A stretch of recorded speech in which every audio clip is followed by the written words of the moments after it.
La parole est maintenant à Madame Bérangère Poletti pour le groupe UMP. Merci Monsieur le Président, Madame la Ministre, Madame la Présidente de la Commission, Madame la Rapporteure, mes chers collègues. Je souhaite tout d'abord souligner, Madame la Ministre, le climat d'écoute et de respect mutuel dans lequel se sont déroulés nos travaux sur ce texte. Le sujet le méritait. Adapter notre société au vieillissement de la population, améliorer le soutien de la puissance publique aux personnes âgées qui entrent dans la dépendance, voilà une préoccupation aussi noble qu'indispensable et à laquelle nous adhérons tous. Ce texte comporte un certain nombre de mesures intéressantes et nous le reconnaissons. J'avais annoncé en début de discussion que nos critiques seraient proportionnelles à la manière dont ce projet serait présenté. Pour ceux ou celles qui voudraient nous faire croire qu'il s'agit du grand texte de la prise en charge de la dépendance, tant attendu et annoncé, et nous avons assisté à un numéro un peu surréaliste de Madame Touraine sur ce créneau mardi dernier, je réponds mensonge. Les Français s'en rendront bien vite compte. Il s'agit d'un texte technique qui apporte quelques avancées, certes, mais ne nous berçons pas d'illusions. Une fois qu'il sera définitivement adopté, il faudra très vite réouvrir le dossier pour répondre aux réelles difficultés rencontrées par nos concitoyens.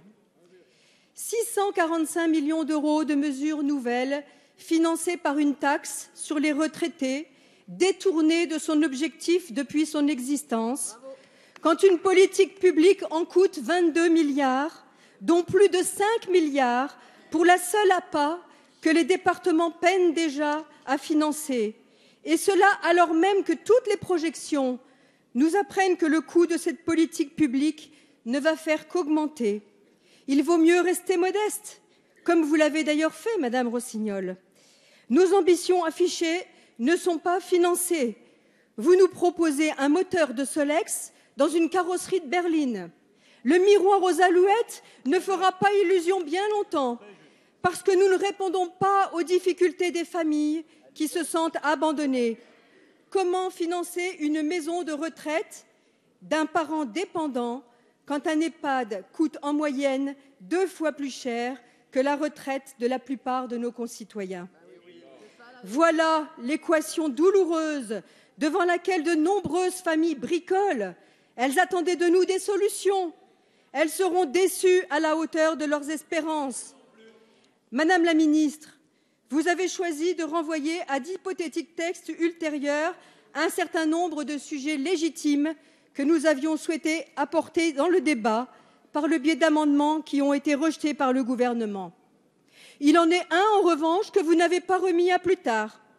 Cela est d'autant plus incompréhensible qu'un texte dans lequel il aurait pu être discuté de manière beaucoup plus légitime a été annoncé, et l'adoption de manière précipitée de cette mesure nous pose problème. Je veux parler de l'article additionnel qui ouvre une voie de naturalisation simplifiée pour certains étrangers, article additionnel qui, je le rappelle, a été adopté à une très courte majorité en commission et contre l'avis de notre rapporteur, de votre groupe.